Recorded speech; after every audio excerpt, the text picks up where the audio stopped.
Hello friends, welcome to தரவிகாஸ் தரஸ் gardens. இன்றைக்கான கார்டன் அப்டேட்ஸில் எங்கள் வீட்டு கார்டனை என்ன பண்ணியிருக்கோம் அப்படின்னா ரீசெட் பண்ணியிருக்கோம்.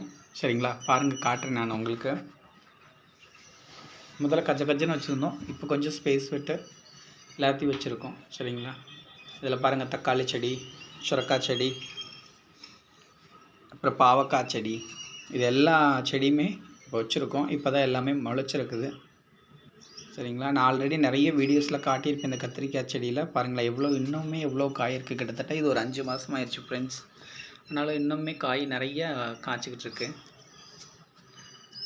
அதுக்கடுத்து பாருங்கள், இந்த ஒரு சைடு ஃபுல்லாகவே மிளகாய் செடி வச்சுருக்கேன். அதுக்கடுத்து இந்த சைடு பார்த்தீங்கன்னா பூச்செடி இருக்கும். அந்த பர்பிள் கலர் கத்திரிக்காய் சொல்லியிருப்பேன் ஃப்ரெண்ட்ஸ். இந்த இதில் காட்டுறேன் பாருங்கள், எவ்வளோ பெரிய காய் இருக்குது அப்படின்னு.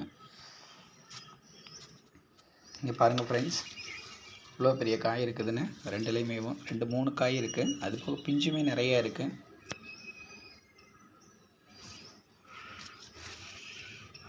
பாருங்களேன்,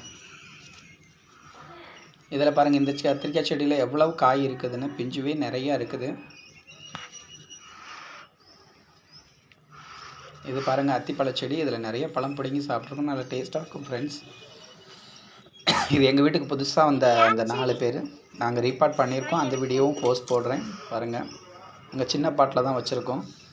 கொஞ்சம் வளரும், பெரிய பாட்டில் ரீபார்ட் பண்ணணும்.